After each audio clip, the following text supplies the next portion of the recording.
one of our institutional partners, Francois, to talk to us about them designing for success. Thank you. In terms of thinking about designing for success, I think what there was in our current environment, we reflected on what Siyapumelela has meant for the University of the Free State, but also on our context. And I'll share a little bit of a perspective on that. I'll talk a little bit about how our understanding has developed, not only of our students but of our institution, how we have attempted to act, but not only act in terms of developing, or Prof Gwele was saying, piloting initiatives, but trying to take them to scale. I'll talk a little bit about evidence, the success that we are experiencing, and then some reflections to end off with. I am a avid reader of quotes, and our continent has no short supply of them. And I thought I would share the following two quotes and try to link them to the work that we're doing. So first, Tata Tutu. There comes a point where you need to stop just pulling people out of the river. We need to go upstream and find out why they are falling in. And the second one, from our Senegalese brothers, there can be no peace without understanding. So what Siyapumelela has done for us is to actually follow this wisdom. It's given us the capacity in terms of making the space in the institution available for us to actually engage with this wisdom. So how do you link this wisdom with data analytics and evidence? And the specific data that I'm going to use will be not surprising.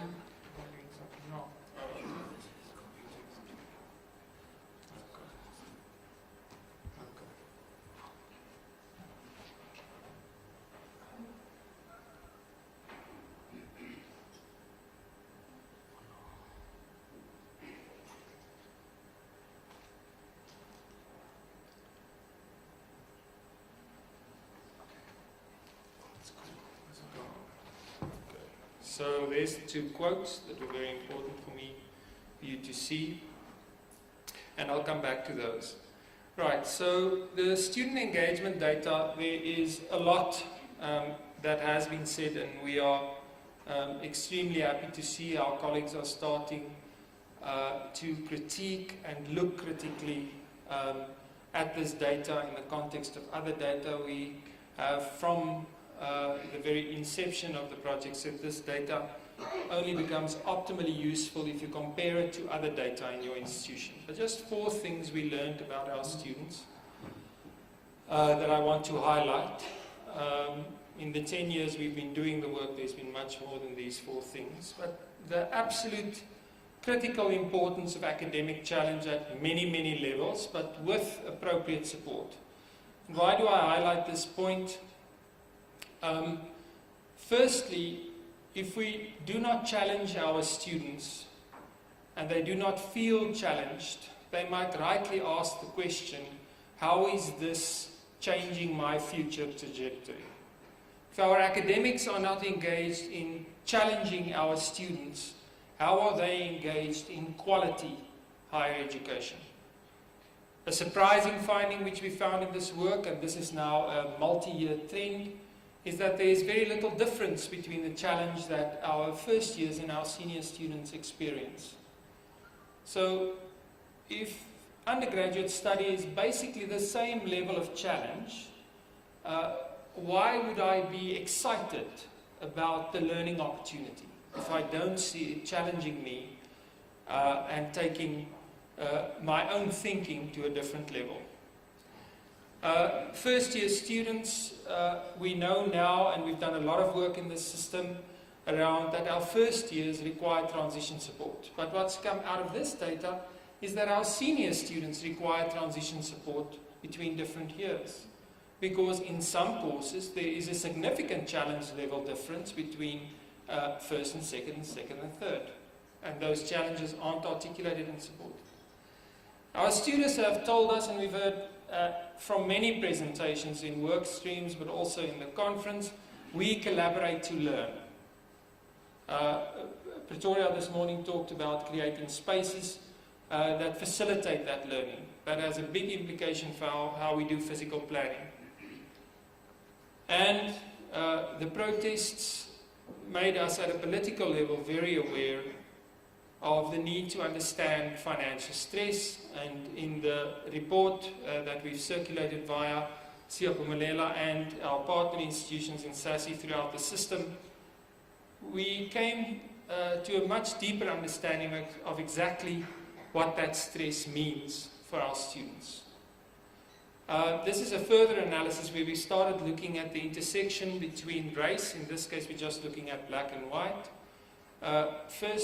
Generational status, whether you're a first generation student or non-first generation student, and then also gender. And to link to many of the themes that we've heard, you can see in this presentation, look for me at the purple. In your version, it's the dark blue, right? Which on an everyday basis, students are concerned about finances, right? And if you look at the first 4 columns is black students, you can see that black students compared to white students on an everyday basis think much more and are much more concerned about finances. If you break that down, and this is when you start doing intersectional analysis on the data, you will notice that first generation students, let me see if I can get that, can you see that? No. First generation students, whether they are black or white, have a greater concern and a greater level of financial stress. And then, interestingly, females perform better than males, but if we look at this data, they experience greater stress. Right? So, a data analytic focus helps us to get deeper into the lives of our students and understand them better. How we act on that understanding is, of course, an incredibly important question, and that's why we are exchanging ideas at this conference, because you do not want to act in a way that stereotypes certain groups or stigmatize them.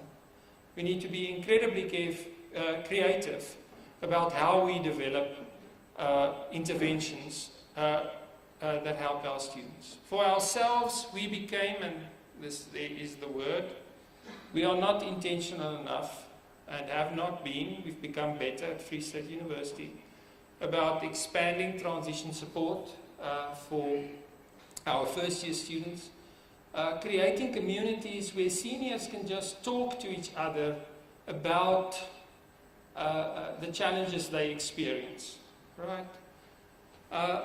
The data has shown us that our students are telling us, I am not seeing a lot of diverse perspectives in my content, my course content, linking to a very large debate which was highlighted this morning, an incredibly crucial one, the decolonization debate, right? Academic advising, our students ask for it. Academic advising in our institution has a bit of a longer history. Academic advising made it onto the 2015 must-fall list, not that it must fall, but that students want more of it and better quality of it. Right? And then the data gave us a way to actually monitor the extent to which peer learning is taking place and students are making use of these activities. So how have we tried to act at scale? I'm going to highlight 3 initiatives. There are a couple more.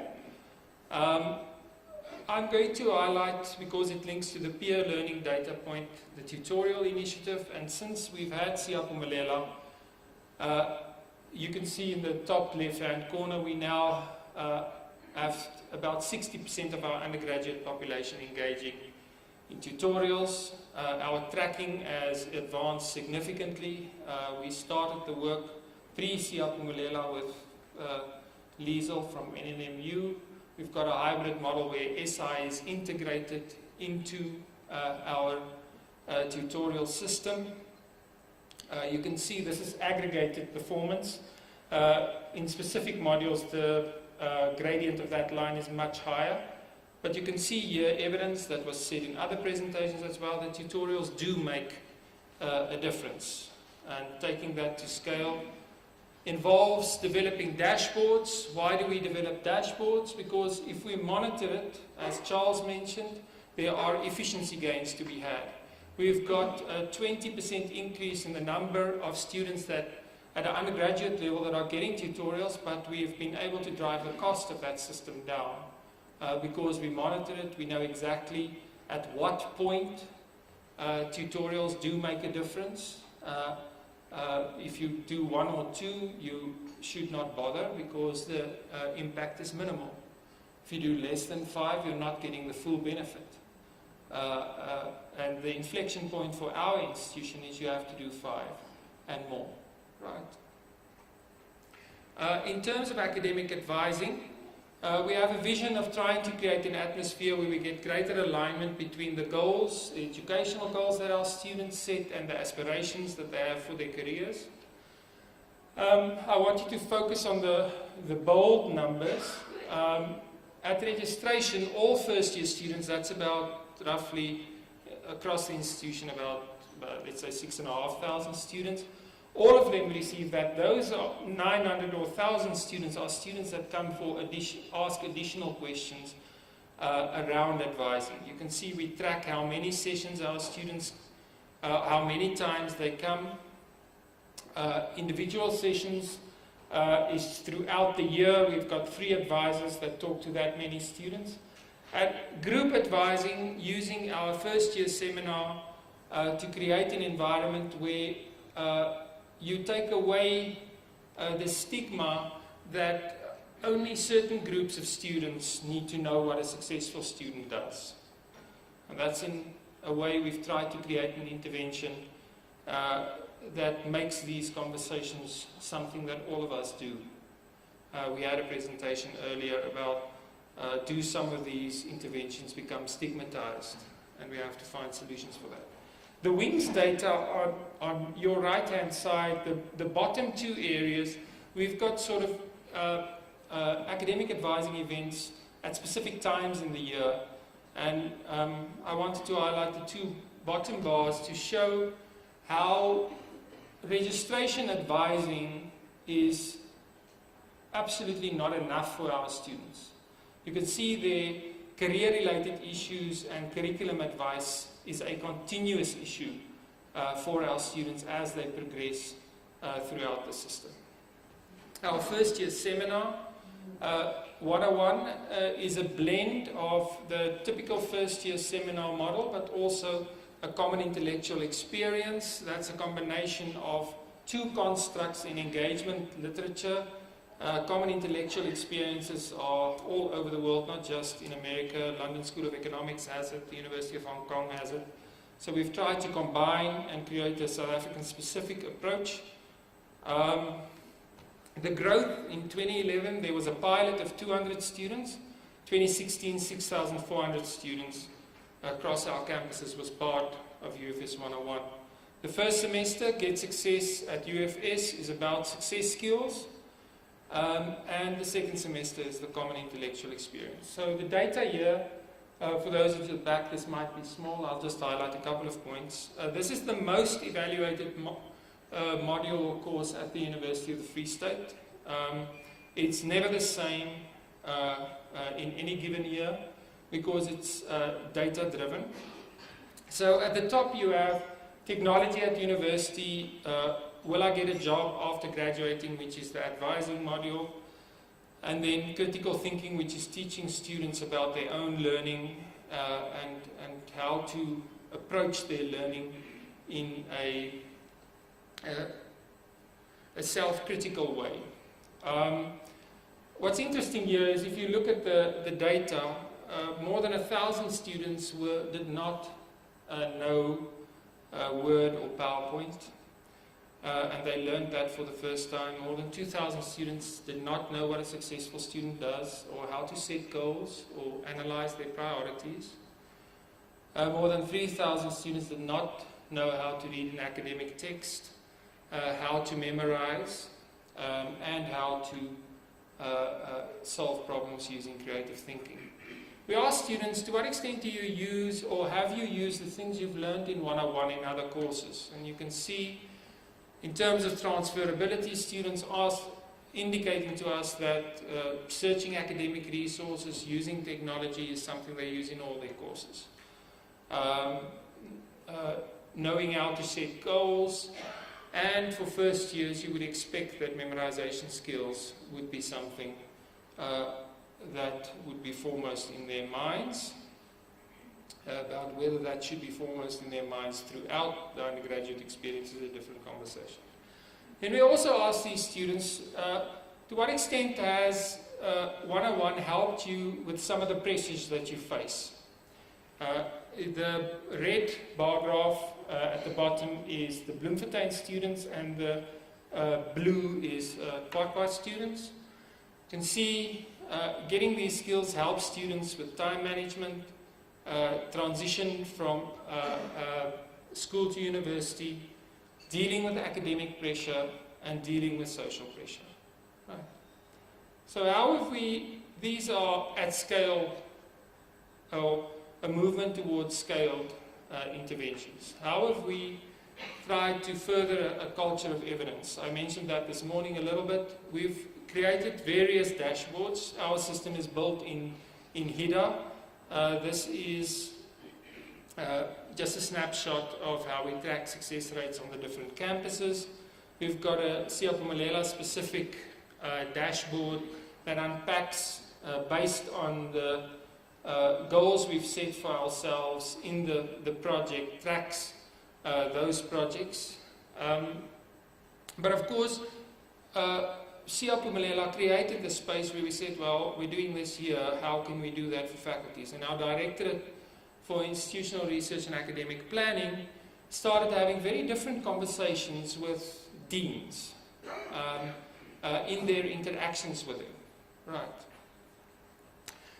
What we are now trying to pilot is a data decision-making workshop for heads of departments.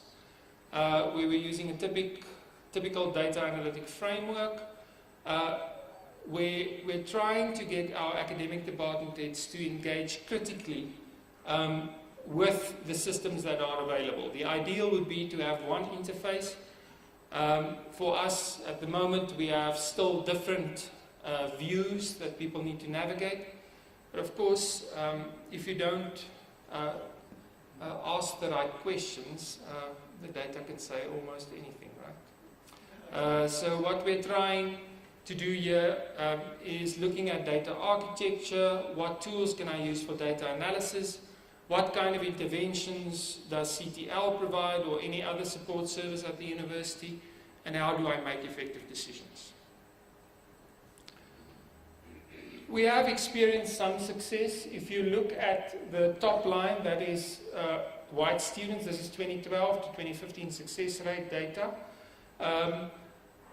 The line in the middle between the two, that starts at 74%, that's the institutional average. Black students is the blue line that starts at 69 in 2012. And you can see we are making progress towards addressing the achievement gap and also significantly improving our overall success rate. But there's a very important point at the top where I want to link with Charles Shepard's point that he made. If you start looking at success and you look at funding formulas and you look at how advising could link to differences in funding, we are seeing that this focus does make a difference to what comes in to your institution. how we've been sharing. So obviously a lot of people are excited by the fact that we are seeing a change. How we've been sharing within Siyaphumelela. I talked this morning about how we share with our partners. Within the SASSI project, we now have 16 public institutions, 4 privates and 1 Southern African higher education institution. And we share in that network all the work we do on engagement and very specific data analytic approaches. We've developed tools that allow institutions to use SASSI data to start practicing their own analytical skills and decision making. In the academic advising stream within Siyaphumelela, we've had 9 institutions take part in the 2 meetings that we have had. I'll talk a little bit more about that. I'm the designated spokesperson for that group, not the designated expert. And then in UFS 101, what's happened with that is we've had 5 institutions, only one of them is a Siyaphumelela partner, come to Free State to look at how we've approached 101. And they've gone away and they have developed their own versions for their institution of a 101 type course. What we want to make available in this semester is an OER, on OER Africa. We want to make the course materials available on that platform, which is of course open. On the condition that if you use it and you change it, you have to share it. Right. So that's how we're trying to share the practices. Final comments. I thought I would end with these perspectives. It's something that in the Altasa conference in 2014, we had George Koo as a speaker, and he gave some very sobering advice.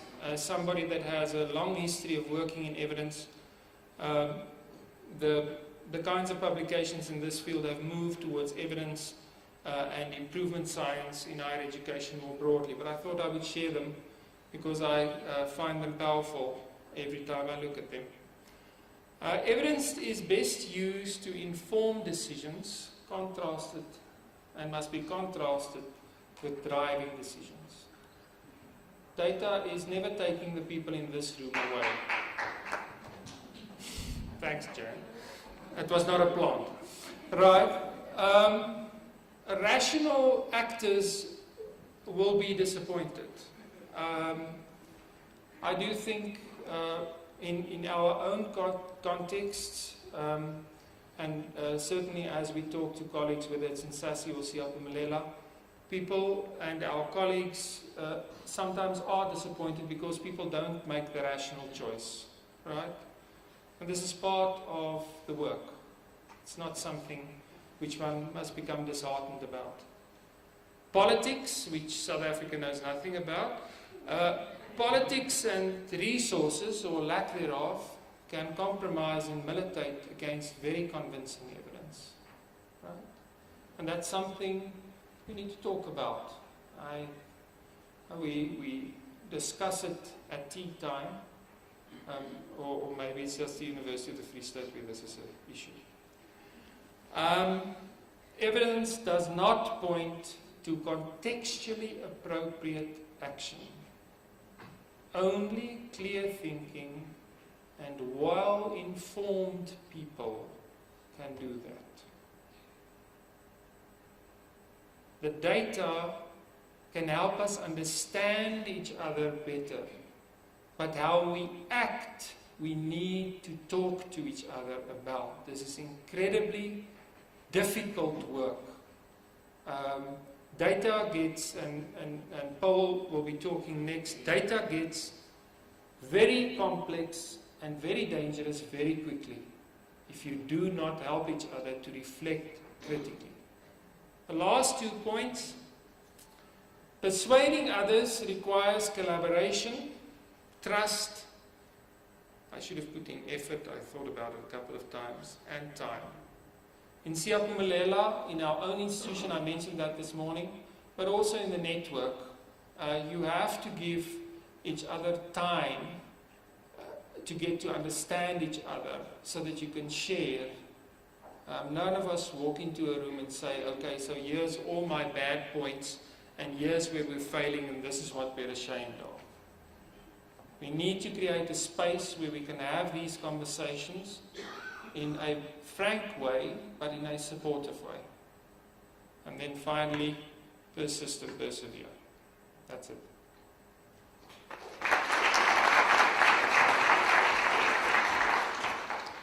Thank you, Francois.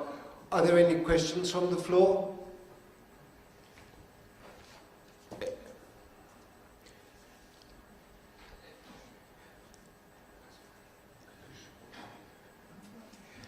Okay, thank you. Let's give Francois another hand of applause. So thank you for the nice work that he's doing.